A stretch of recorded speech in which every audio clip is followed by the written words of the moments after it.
empresas podem ter lucro quando têm como principal objetivo mudar o mundo? O empreendedorismo social ainda pode parecer uma utopia aos olhos de muitos investidores e, por isso, dezenas de projetos com ambições sociais e ambientais foram ficando pelo caminho nos últimos anos. Mas ter impacto no planeta através de programas portugueses criados em Portugal, neste caso em Lisboa, é cada vez mais possível. Em outubro de 2018, nasceu um projeto da Santa Casa da Misericórdia de Lisboa que pretende dar resposta a este vazio existente no mercado português. A Casa do Impacto é uma plataforma de inovação e de empreendedorismo que se destina a apoiar iniciativas com impacto a nível social e ambiental. Para nos falar sobre este projeto ambicioso que procura tornar-se uma referência no cumprimento dos Objetivos de Desenvolvimento Sustentável da Agenda 2030 da ONU, tenho comigo a fundadora e líder Inês Sequeira. Bem-vinda. Olá, obrigada. Antes de começar a falar da Casa do Impacto, gostava de conhecer melhor uma das caras deste projeto, a Inês. É de Lisboa? Sou de perto de Lisboa, sou de Sintra. Muito bem. E o que é que mais gosta da cidade, desta zona? Olha, gosto muito, eu costumo dizer que gosto muito, que para mim Lisboa divide-se entre a zona mais ao pé do rio e a zona mais cidade-cidade. Eu sou muito fã do rio, toda a parte da Beira-Tejo. Lisboa é uma boa cidade para ser um sonhador? Eu acho que Lisboa é das melhores cidades que há para ser um sonhador. Porquê? Olha, sabe, é uma coisa que eu muitas vezes tem a ver com a experiência, se calhar mais a minha experiência profissional, porque trabalho sobre a cidade e instituições que estão muito ligadas à cidade já há alguns anos. Eu trabalhei na Câmara de Lisboa durante 6 anos e agora estou na Santa Casa da Misericórdia, que tem uma profunda ligação também à cidade de Lisboa. Uhum. E aquilo que, ao longo destes anos, como fui estando com muitos estrangeiros que vinham a Lisboa, nós na Casa do Impacto recebemos, agora com a pandemia um bocadinho menos, mas não há semana que não tenhamos visitas. Ainda ontem tivemos da London School of Economics de Londres e cada vez que tenho estrangeiros cá e com Lisboa, em Lisboa, aquilo que ainda ontem saíram e disseram num grupo de 15 que 4 já estavam a ver casas e colégios para os filhos para vir para Lisboa. Portanto, eu acho que Lisboa tem de facto algo que tem uma energia que, não sei se é uma energia mais romântica ou mais, que leva muito a que as pessoas sonhem em viver cá, em fazer coisas cá, em criar negócios cá. Acho que puxa muito a isso. Exato. Depois falta aqui algum caminho, se calhar, fazermos ainda, em termos de estratégia, burocracia, etc., mas já lá vamos tocar. Que projetos lisboetas é que conhece e que acha que podem estar ou estão a mudar o mundo? Tantos. Se calhar mais da área de impacto social. Por exemplo, sou muito fã até porque como diretora da Santa Casa da Misericórdia de Lisboa, e agora neste momento atual de pandemia, a questão do envelhecimento é uma questão que é uma preocupação muito grande para nós, não é? E, por exemplo, há uma espanhola, que é a Helena Duran, que veio para Portugal e que estava a trabalhar numa grande multinacional e que deixou o emprego que tinha para criar o 55+, que basicamente é uma plataforma em que se acredita que o envelhecimento não tem que ser, a partir do momento que as pessoas vão para a reforma, só lhes resta ficar em casa. Uhum. É uma plataforma que liga pessoas com mais de 55 anos que tenham algum dom ou sejam boas a fazer alguma coisa. Tem desde jardineiros a professores de piano ou de violino ou de professores de línguas, pessoas que cozinham. E estas pessoas mais velhas dispõem os seus serviços, oferecem os seus serviços nesta plataforma, mediante um pagamento que é mais interessante muitas vezes que os que existem no mercado, qualquer pessoa pode recorrer aos seus serviços. Eles estão muito ligados já a muitos centros de dia da Santa Casa e a vários organismos da Santa Casa que têm pessoas mais velhas. E acho que é um projeto que tem muito, mais que não seja, para além do impacto real que tem, é um caminho que foca muito numa questão que eu acho que ainda se olha pouco, que como envelhecer com qualidade, continuarmos a sentir-nos úteis. Porque é importante que as pessoas com a idade continuem a contribuir para a sociedade, não é? E ativas e ocupem a cabeça e até porque têm muito para ensinar, de facto. E nesta plataforma vê-se, há saberes que foram-se muito perdendo geracionalmente, não é? Tivemos uma fase em que achávamos que só os mais novos é que tinham muito poder, muita vontade e esquecemos as pessoas com toda a experiência. Certo. E que, neste caso da pandemia, por exemplo, é uma discussão que tem vindo muito, a questão do envelhecimento, da importância que as culturas ou as sociedades dão às pessoas mais velhas ou não dão, e nós vimos isso claramente na abordagem de vários países, até relativamente aos lares, que nos está a fazer pôr muito em causa modelos que já estavam muito instituídos, não é? Os centros de dia tiveram que fechar, só agora é que estão a reabrir e em alguns países ainda nem reabriram. Isto realmente, como é que se inclui uma percentagem tão grande da população, porque a população está a envelhecer em Portugal. Nós somos o terceiro país do mundo, ou o quarto mais envelhecido, com população mais envelhecida, por isso é uma questão social que é muito importante haver novos talentos e novos empreendedores e novos projetos que olhem para eles também, não é? Exatamente, e isso está associado precisamente à Casa do Impacto, que é o seu projeto, não é? Certo. Como é que foi este caminho até ao empreendedorismo social e o lançamento da Casa do Impacto? Eu trabalho com o empreendedorismo já aproximadamente há uns 11 anos. Comecei, eu sou de Direito, fui advogada durante uns anos, mas depois resolvi mudar um bocadinho bastante, de vida e tive um convite para ir trabalhar para a Câmara de Lisboa na altura e foi um desafio interessante porque a ideia era fazer a reforma administrativa da cidade de Lisboa, ou seja, a cidade tinha 53 freguesias e foram... que giro, teve junto a esse projeto. Eu comecei aí, na Câmara, foi exatamente a fazer a questão da descentralização das competências para as juntas de freguesia e delimitar novos territórios em Lisboa. E depois daí surgiu a questão de criar-se a Direção Municipal de Economia e Inovação, que foi criada aproximadamente em 2011, 2012, e nela foi no meio da grande crise económica da altura, foi quando começou o grande movimento do empreendedorismo em Lisboa e na altura através da Câmara criou-se a Startup Lisboa e a Labs, o Centro de Inovação da Moraria, o Fab Lab Lisboa, muitos outros projetos que, na verdade, depois estão ligados a outros projetos que vieram a surgir mais tarde. Na verdade, aquilo que se quis fazer foi, a Câmara quis impulsionar o movimento de empreendedorismo e de inovação na cidade e criar, basicamente, as condições e os espaços para que isso pudesse acontecer. E dessa minha experiência com o empreendedorismo, e uma vez que também trabalhei, a minha vida durante uns anos foi muito entre o empreendedorismo e a inovação e a política um pouco, não que eu tivesse um papel de política, mas trabalhava com políticos, não é? E sou muito apaixonada por política também e política social no geral. Eu achei que fazia muito sentido a união do empreendedorismo. As políticas públicas precisam muito de inovação e em áreas como a educação, a saúde, áreas que agora nós, pelo momento em que estamos a viver, percebemos claramente que precisam de inovação urgente.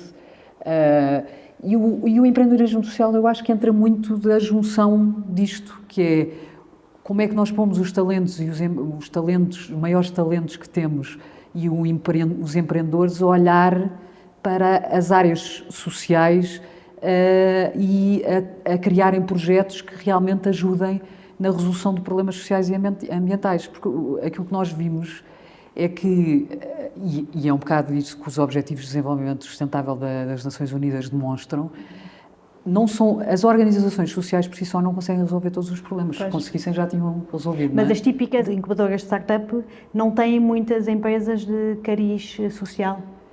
Eu acho que mais do que não ter, eu acho que ainda há algum preconceito.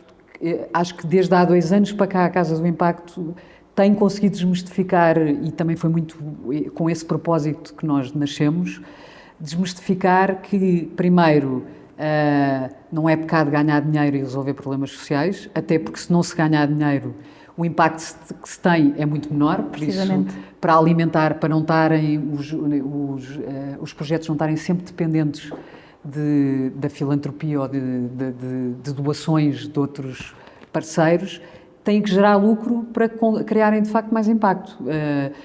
Esse por um lado. E por outro lado, o que eu vejo muitas vezes é que há muitas incubadoras que têm negócios e têm startups que têm impacto social ou ambiental, mas que não se assumem enquanto tal. Ou seja, há muitas empresas tecnológicas ou que têm por base a tecnologia que estão a resolver problemas sociais, não é?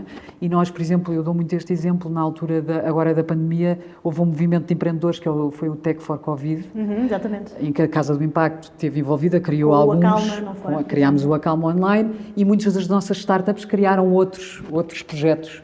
O GoParity criou uma plataforma, reuniu à volta de 200 e tal mil euros para materiais para os hospitais, foram os primeiros que fizeram isso, mesmo antes de ser decretado o estado de emergência. Tivemos o Menos, que fez um movimento do comprar nos pequenos e para dinamizar o comércio local. Portanto, houve esse movimento em que muitos empreendedores nem estavam muito ligados ao impacto social, mas de repente Sim, toda a comunidade virou-se e criou projetos, e alguns deles continuaram pós-confinamento. Foi um movimento muito tech for good, não é? Como é que a tecnologia pode ajudar a sociedade e pode criar soluções para resolver problemas sociais. E, portanto, a Casa do Impacto, como é que descreve? O que é efetivamente a Casa do Impacto?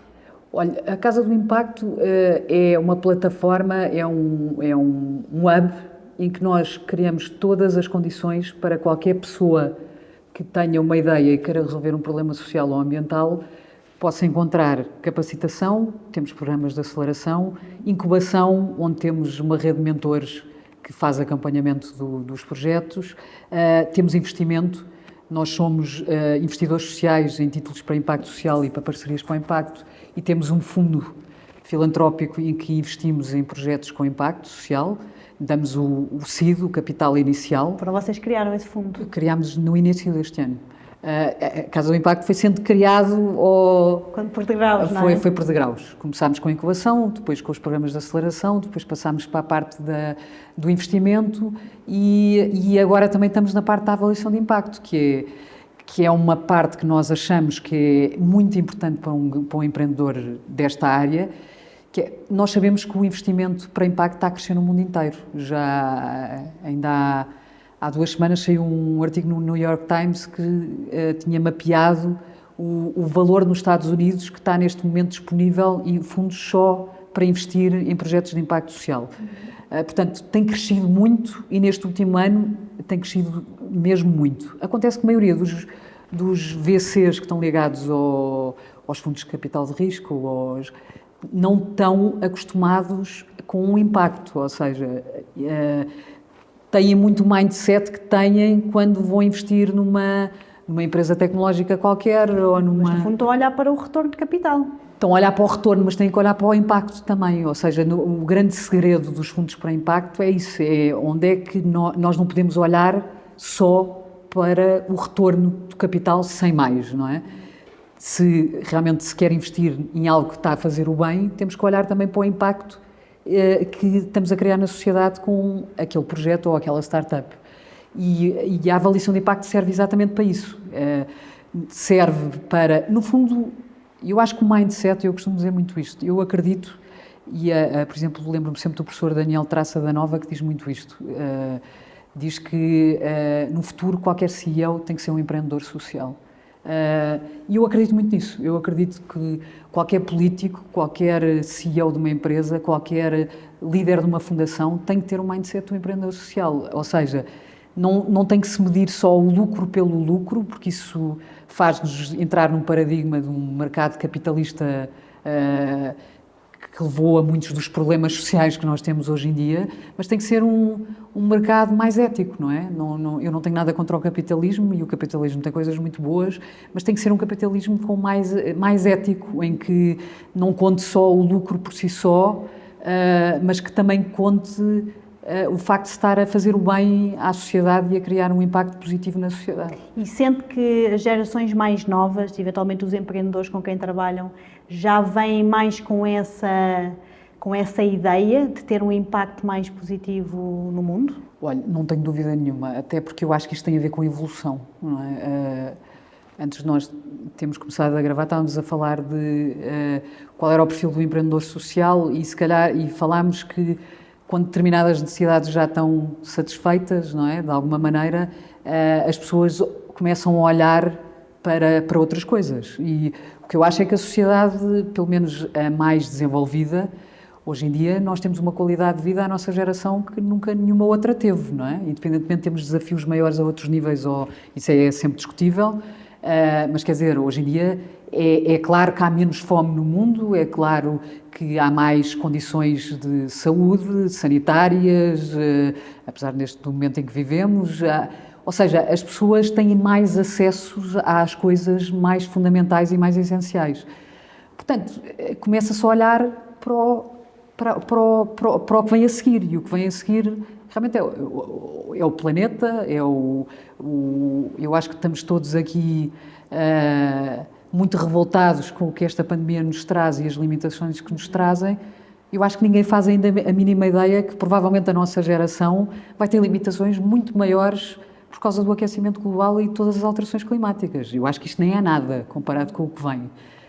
Não querendo ser alarmista, mas acho que é um bocado ser realista. Portanto, a geração, os millennials, têm muito mais noção disso. Isso para eles é muito mais intuitivo e mais, quer dizer, já cresceram muito mais com esse quadro mental, não é? Portanto, percebem que fazemos parte de um todo e como tal temos que, como estamos todos ligados, também temos que criar esse tal impacto positivo e não ter uma perspectiva totalmente egoísta naquilo que fazemos. E a sociedade está a evoluir nesse sentido. Passou de uma altura em que o capitalismo surge e que há a industrialização e que toda a gente quer ganhar dinheiro, e agora eu acho que há uma maior preocupação com a sociedade, uns com os outros, com o planeta, com os animais, com aquilo que nos rodeia, com a natureza, e eu acho que isto é muito geracional, sem querer estar a fazer críticas. Claro. As gerações mais velhas, não tem a ver com isso, é óbvio que há de tudo, em todo o lado, mas aquilo que eu sinto, uma vez que os empreendedores com quem eu trabalho estamos a falar das faixas etárias entre os 25, 30 e muitos 40 anos, são de facto uma geração muito mais, com muito mais drive de impacto e de preocupações sociais e ambientais. Portanto, da vossa sensibilidade, existem neste momento vários projetos de cariz social e ambiental à procura deste tipo de apoios que a Casa do Impacto proporciona? Existe cada vez mais. O que eu sinto é que, como já trabalho com empreendedorismo há alguns anos e alguns dos empreendedores, por exemplo, que eu lidei na Startup Lisboa, estão agora, por exemplo, na Casa do Impacto, existe muito uma transição, que isso também é muito interessante ver. Nós temos, basicamente, duas grandes tipos de empreendedores. São os recém-licenciados, são as pessoas que estão a acabar os cursos e que já estão muito focadas em criar algo que seja realmente transformador. E são alguns empreendedores mais experientes, que alguns já criaram 2, 3 startups, já ganharam dinheiro e que agora chegam ao pé de mim e dizem: "Olha, Inês, eu já ganhei dinheiro, não é que não queira continuar a ganhar, quero, mas além de ganhar dinheiro, agora quero fazer alguma coisa que eu sinta ao final do dia que está de facto a melhorar a vida das pessoas." E este movimento está a acontecer e é impressionante. Nos últimos 2 anos eu sinto mesmo de... Então agora nós vemos isso quando abrimos calls para candidaturas tanto para financiamento como para programas de aceleração, o número está a subir e a qualidade dos projetos e a qualidade dos perfis que nos aparecem não tem nada a ver com há 2 anos atrás. O que me dá muita fé de que a Casa do Impacto está não só a fazer o caminho que nós apostámos que era possível fazer, mas que faltava algo, de facto, em que as pessoas sentissem: tudo bem, eu posso passar da minha ideia a algo real porque tenho aqui o apoio que preciso. Mas sente que são projetos que efetivamente têm possibilidade de vencer? Não tenho dúvida nenhuma. Sabe que nós no empreendedorismo dizemos sempre, há muito, eu às vezes acho piada que ao longo destes meus anos, dos anos que trabalho com empreendedorismo, chega muita gente que diz que tem grandes ideias e acham que têm a ideia melhor e a mais única. Não é isso que faz a diferença e o tempo demonstra-nos, e a experiência, que quem sucede não é quem tem grandes ideias, quem sucede é quem é resiliente e quem tem perfil realmente empreendedor, ou seja, é aquela pessoa que sabe, que cai não sei quantas vezes e que se volta a levantar e que não desiste e que tem paixão por aquilo que faz e vai até ao fim. E sabe bem disso, porque criou também um negócio seu e sabe que a paixão realmente é o que move e é o que garante. Não digo que garante, porque toda a gente erra pelo caminho e faz parte. Se calhar a maioria dos empreendedores, mesmo aqueles as maiores referências que nós temos no empreendedorismo, mesmo a nível internacional, foram pessoas que não acertavam à primeira, não é? Agora, é esse perfil de resiliência e de arriscar e de voltar a tentar que normalmente garante que o negócio em questão seja bem sucedido. E estes projetos que nascem em Lisboa são projetos para ter impacto na nossa cidade, no nosso país ou no mundo? Olha, eu acho que a ambição de qualquer empreendedor ou de quem trabalha em empreendedorismo é sempre... não há limites, não é? É na cidade, sim. O que é que nós normalmente dizemos? Para nós, até porque enquanto Santa Casa Misericórdia de Lisboa, no fundo, nós estamos à procura de soluções que também possam vir a ser incorporadas na própria Santa Casa. Isto é uma parte da Casa do Impacto que é menos conhecida, porque é mais para dentro, não é? Mas eu acho, não tenho a certeza, que não há nenhum hub em Portugal que tenha estas duas vertentes, ou seja, que não só apoie negócios e empreendedores, mas que depois tenha uma instituição por trás que quer incorporar pilotos e soluções na própria instituição.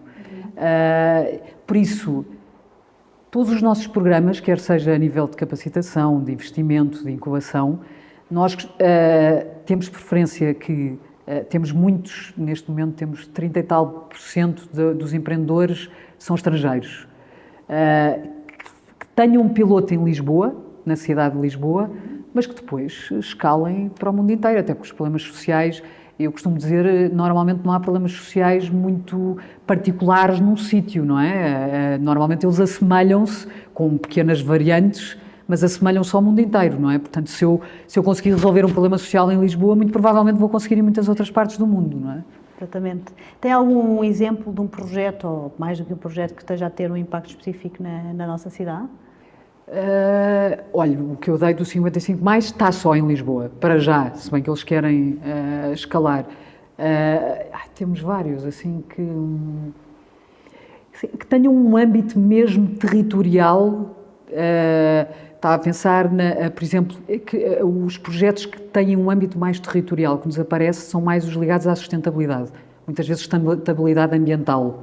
Ou, por exemplo, alguns projetos de turismo que aparecem de turismo sustentável. Estava-me a pensar, por exemplo, na Varina, que é um negócio, é um projeto que está mais no lado da margem sul, Almada, etc. E eles estão muito ligados às comunidades locais e organizam...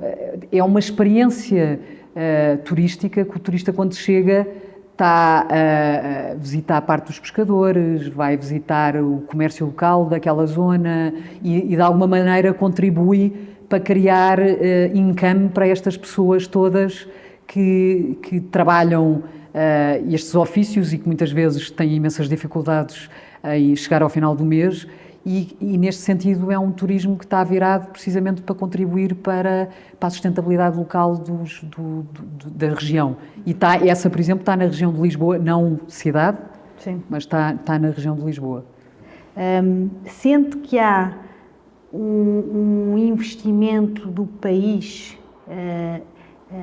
no empreendedorismo, em facilitar a vinda de pessoas, porque de alguma forma faço esta pergunta, porquê? Porque por um lado temos esta vontade e magnificência da cidade de Lisboa, chamemos-lhe assim, mas por outro lado continuamos a ouvir muitas vezes que continua a ser um país, uma cidade onde ainda é muito difícil. pelos entraves legais, pelos impostos, por uma série de razões, e que muita gente acaba por ainda não vir para o nosso país por causa disso. Olha, é assim, eu sou suspeita a responder a essa pergunta, até porque já estou há muito tempo ligada a instituições que contribuíram para dar resposta a alguma dessas questões que está a impor. Eu tive também, por exemplo, durante 2 anos na Secretaria de Estado do Turismo, a trabalhar com o Turismo de Portugal na área do empreendedorismo também, e tanto na Câmara como no Governo, à época em que eu lá tive, produziu-se muita coisa. A Startup Portugal, foi criada a Startup Portugal pelo João Vasconcelos, em que foram criados muitos benefícios fiscais, desburocratizou-se muita coisa, mesmo os próprios vistos foram muito facilitados, existem vistos próprios para a Startup Visa, em que os empreendedores podem vir para Portugal e têm um visto automático se criarem uma startup em Portugal. Portanto, eu não acho que é muito justo dizer, em termos de fundos, quer dizer, temos a Portugal Ventures, que também é grande parte, maior parte, subsidiada pelo Turismo de Portugal e que investe em startups. Sendo que é mais fácil nesta fase, já é mais fácil da pessoa numa fase muito inicial ter acesso a investimento, neste momento cá? Eu acho que, apesar de tudo, há mais investimento. Eu vou ser sincera, porque, sincera no sentido da nossa experiência enquanto Casa do Impacto, não é? E nessa perspectiva, nós criámos o Fundo Plus precisamente para dar resposta a isso que está a falar, que era aquilo que eu sentia é que, e estou a falar mais do empreendedorismo social no geral, mas eu acho que é um bocado transversal, era que existem tickets, ou seja, existe investimento de VCs ou mesmo de organismos como a Portugal Ventures, que investem em startups que estão numa fase um bocadinho mais madura, num early stage, mas num early stage já um bocadinho mais maduro, mas que aqueles pequenos tickets de, se calhar estamos a falar de 5 mil ou 20 mil euros para eu me aguentar os primeiros 6 meses, desde que tenho a ideia até constituir uma pequena equipa e montar um modelo de negócio e testá-lo, não é? Eu acho que esta parte é difícil. A banca não existe. A banca portuguesa é completamente avessa ao risco, não é? Sim, exatamente. É um problema, só investem em projetos que já tenham algum track record. Retorno. Exatamente. De outra maneira, não investem. Portanto, nós criámos muito o Fundo Plus precisamente a pensar nisso, porque eu costumo dizer que a nossa grande missão é criar pipeline de empreendedores e de novas startups, porque aquilo que eu senti quando cheguei, quando fui convidada para ser diretora na Santa Casa da Misericórdia e antes de criar a Casa do Impacto, foi os projetos que estão aqui, eu já cruzei com eles em todas as minhas funções, são sempre os mesmos, não é? E são sempre os mesmos porquê? Porque toda a gente quer investir em projetos que já são bem-sucedidos, já aparecem na comunicação social e querem ser associados a eles. Agora, ninguém quer estar no ponto inicial, que é quando nós olhamos para um empreendedor, como já foi o seu caso, e que não faz a mínima ideia como é que é isto de ser empreendedor, e que está aos tropeções nos primeiros tempos e que precisa de alguém que acredite e que invista, não é? E nós criámos isso exatamente para isso, para tickets entre os 20 mil e os 100 mil euros, para projetos que estejam muito em estágio inicial e que ainda querem testar.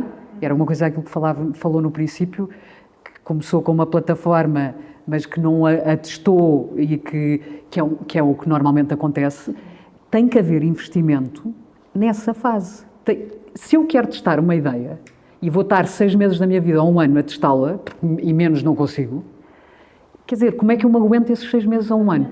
Ou das duas uma, ou tenho família que me consiga, de alguma forma, assegurar que eu tenha dinheiro para pagar as minhas despesas, ou é muito difícil. É por isso que nós costumamos dizer que ser empreendedor também não é para todos, pelo menos para quem começa não é para todos, porque tem que ter uma rede que de outra maneira é muito difícil, não é? Por isso, ou é um empreendedor, já alguém muito experiente, que se calhar trabalhou 20 anos, que fez o seu pé de meia, que eu conheço alguns, e que, como tiveram carreiras de algum sucesso, conseguiram juntar dinheiro suficiente para se aguentarem nos primeiro 1, 2 anos, ou de outra maneira não há muitos sítios onde ir buscar dinheiro, de facto. Gostava de fazer aqui um parênteses com uma pergunta sobre a sua opinião de quem está na área de cariz social. Sente que este momento de pandemia, o confinamento que vivemos e agora toda a fase que ainda estamos neste momento, vai ter um impacto positivo na vontade social e ambiental ou um impacto negativo? Olha, na social não tenho dúvidas que vai ser positivo, porque o ser humano funciona muito assim, não é? Quando as coisas apertam e ficam difíceis, nós tendencialmente até somos solidários, não é? E os movimentos que se viu que aconteceram na altura da pandemia foram muito ilustrativos disso, não é? E eu acho que, infelizmente, o maior susto da crise sanitária, eu acho que já passou um bocado, não quer dizer que as coisas ainda não sejam desafiantes e não vão ser desafiantes, mas quer dizer, nós acordámos com o vírus, literalmente, um dia acordámos e temos um vírus, não é? Ninguém imaginou, pelo menos eu não imaginei, e acho que ninguém da nossa geração, ou muito pouca gente, imaginou que isso pudesse acontecer. E que íamos ficar trancados em casa 1 mês e meio, no mínimo, porque havia um vírus que ninguém sabia bem o que é que era. Agora, vai ser o grande impacto, vai ser a crise económica, já está a ser e vai ser muito maior. E nas grandes crises económicas, as desigualdades sociais acentuam-se muito.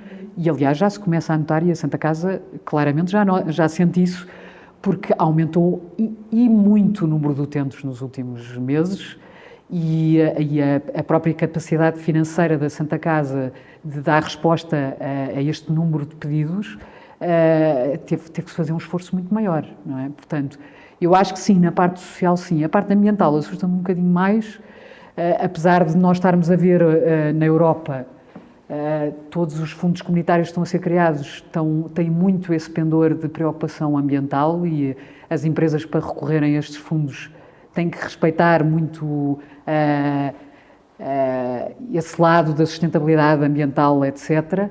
Mas nós funcionamos muito por urgências, não é? Agora a urgência é o vírus, Sim. não é? Portanto, a Greta deixou quase de existir agora nos últimos meses, não é? E nos meses anteriores era quem tinha mais palco e mais voz. Claro, não é? foi recebida pelo Marcelo, cá em Lisboa. Portanto, essa parte preocupa-me um bocadinho mais, porque acho que nós estamos numa corrida já contra o tempo e imaginemos que vem a vacina e que isto até está mais estabilizado ao final de 2021. Foi quase 2 anos, não é? E são quase 2 anos que não se fala tanto nas questões ambientais. E que aquilo que a Inês me diz que já sentem, provavelmente ainda é só o início de algo ainda maior que vem aí, não é? Porque ainda há muito efeito que se vai sentir, quase um efeito dominó da questão económica. Não tenho dúvida nenhuma. Eu acho que a questão era um bocado aquilo que estávamos a falar um bocadinho também até no imobiliário, não é? E o imobiliário, apesar de tudo, é um setor que se tem demonstrado muito mais resiliente que outros setores. Quer dizer, eu trabalhei no turismo também e numa Câmara de Lisboa, não é? Portanto, eu vi, literalmente, eu testemunhei o grande boom do turismo em Lisboa e em Portugal, não é? Começa ali na altura da crise e que era, eu lembro-me de estar no gabinete no Ministério e os números a chegarem de mês para mês, aquilo era uma loucura, era sempre a subir, não é? Agora, de repente, e o número de startups que foram criadas, e de empresas de animação turística, e de hostels, e de pessoas que mudaram de vida para trabalhar nestas áreas, ao longo destes últimos anos, foi brutal. Eu não sei o que é que tinha sido o país sem turismo, mas tinha sido muito negro para todos, de certeza.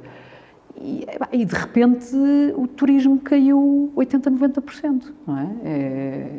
Quer dizer, eu acho que isto quando acabarem as moratórias dos bancos, quando acabarem os layoffs, vai ser muito duro. Mas de qualquer forma, normalmente nestas fases, pelo menos a história diz-nos que é a fase certa para se investir nas pessoas para então fazerem novos projetos, reinventarem. Não tenho dúvida nenhuma. E o grande movimento de empreendedorismo em Portugal, se nós falarmos nas startups assim mais conhecidas e falarmos dos empreendedores mais conhecidos que nós temos aqui no nosso ecossistema, surgiram na altura da grande crise económica, não é? Portanto, e eu acho que esta, com o pendor que tem, vai ser um boom muito grande para os empreendedores sociais, porque vai surgir muito projeto ligado ao empreendedorismo social. Eu estou com muita fé nisso. Como é que espera, qual é a sua expectativa de mudanças, de evolução da nossa cidade nos próximos anos? Olha, eu acho que hoje em dia, com a globalização, os movimentos das cidades, principalmente das europeias, são todos muito semelhantes, não é? Eu acho que a cidade vai sofrer, já está a sofrer e vai sofrer uma grande mudança a nível de mobilidade. Se calhar aquilo vai ser mais visível, eu diria que vai ser isso. A mobilidade urbana, a forma como a importância do carro, que os portugueses tanto gostam, vai diminuir muito.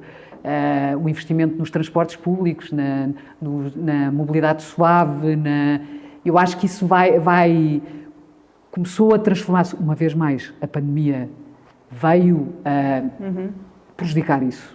E agora nós vemos as escolas a abrirem, vemos os pais todos nos carros e o trânsito a agravar-se novamente, porque as pessoas agora têm medo de andar de transportes públicos, não é?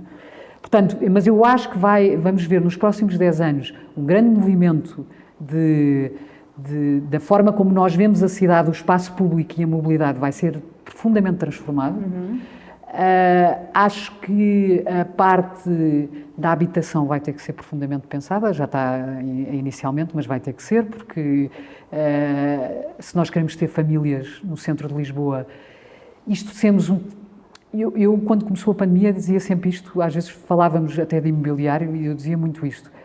Eu acho que a reputação de Portugal, nos últimos anos, tem melhorado imensamente e a pandemia veio a reforçar ainda mais isso. Eu acho que as pessoas veem Portugal como um destino muito seguro, muito tranquilo e os estrangeiros valorizam muito isso. Por isso eu acho que vai continuar a haver um movimento muito grande de estrangeiros a virem viver para Portugal, que têm um poder económico muito, muito superior ao nosso e por isso as políticas de habitação vão ter que ter muito isso em conta, não é? De trazerem famílias para os centros das cidades a rendas acessíveis. E a Câmara de Lisboa está a trabalhar muito nisso e o Governo.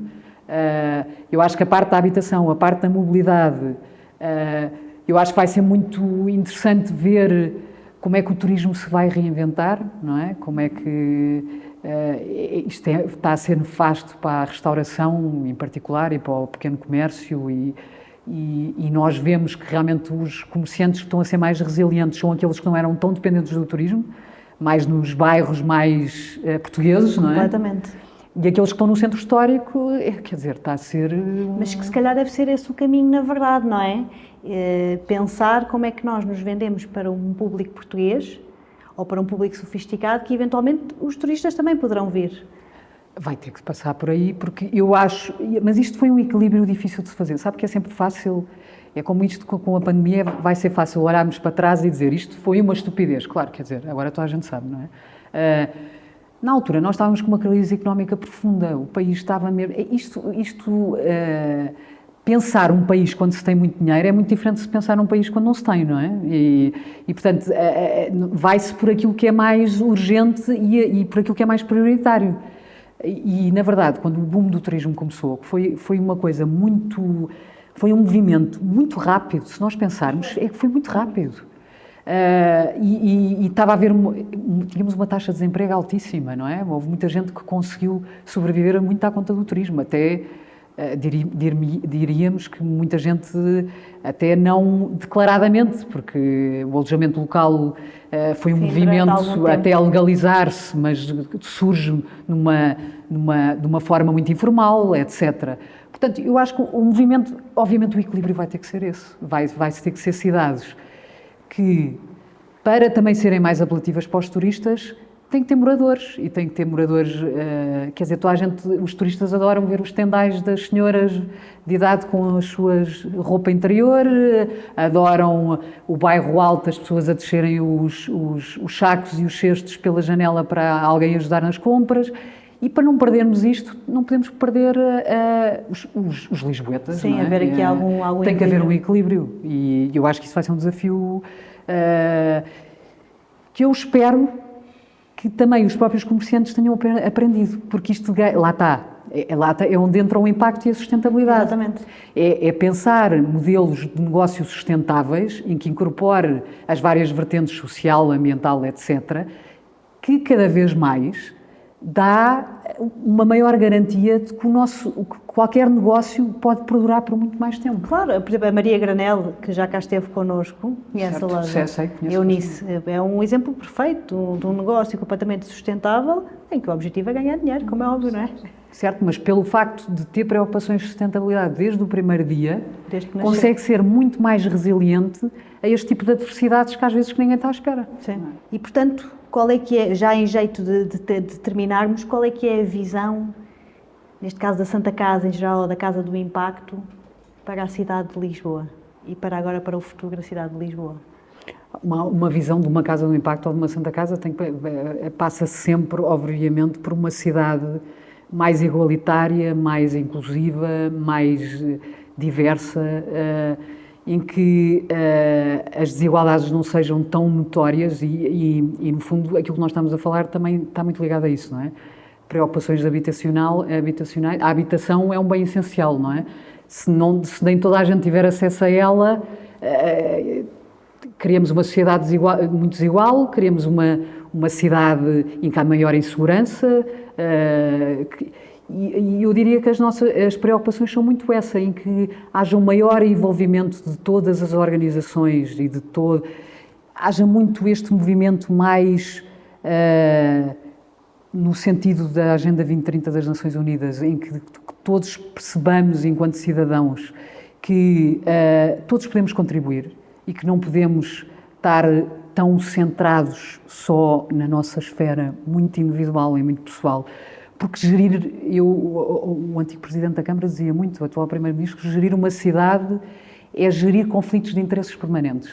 Porque a pessoa que anda de bicicleta quer uma ciclovia e a pessoa que quer estacionar o carro fica irritada quando há uma ciclovia porque tira um espaço para o estacionamento. Agora na Almirante Reis essa dicotomia de... Lá está.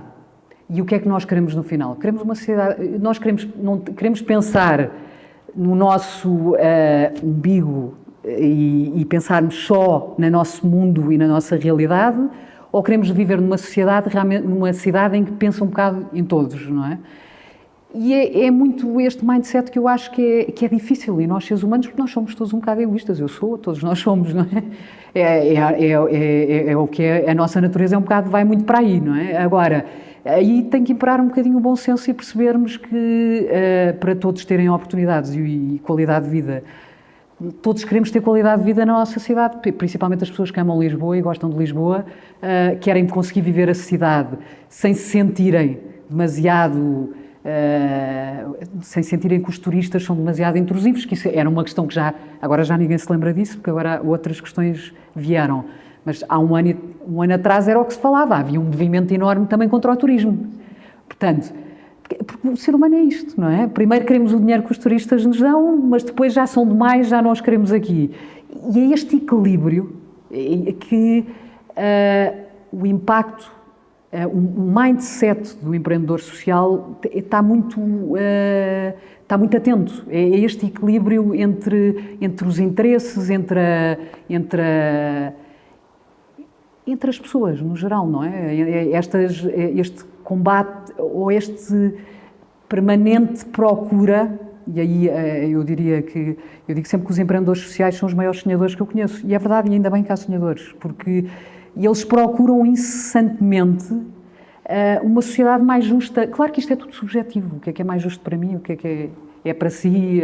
Agora, uma sociedade em que nós vejamos que as pessoas realmente têm uma igualdade de oportunidades. Se eu quiser ser empreendedor, que eu tenha as condições para ser empreendedor, se eu quiser ser o que quiser ser, que exista na cidade de Lisboa as condições para poder ser, ou os nossos filhos poderem ser, não é? Sim. E eu acho que é isso o grande desafio para uma cidade de Lisboa de futuro. Eu acho que a cidade tem crescido muito bem, honestamente. Sou muito positiva, e eu que não sou lisboeta.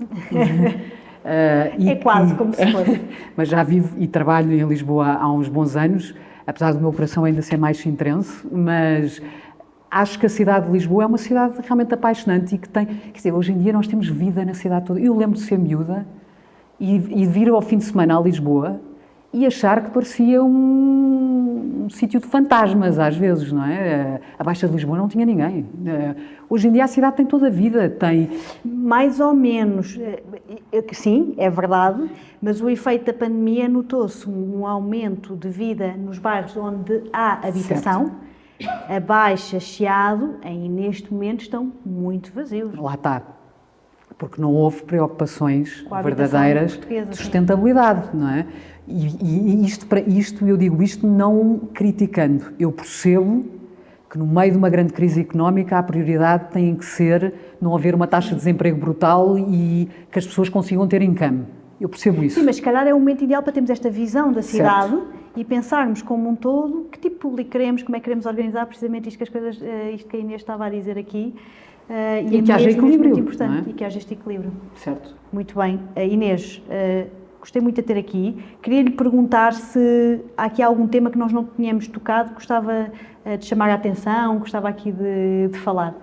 Não, eu acho que tocámos... Acabámos por falar aqui de vários assuntos muito interessantes. Acho que sim, acho que falámos, pelo menos da cidade, falámos de muita coisa.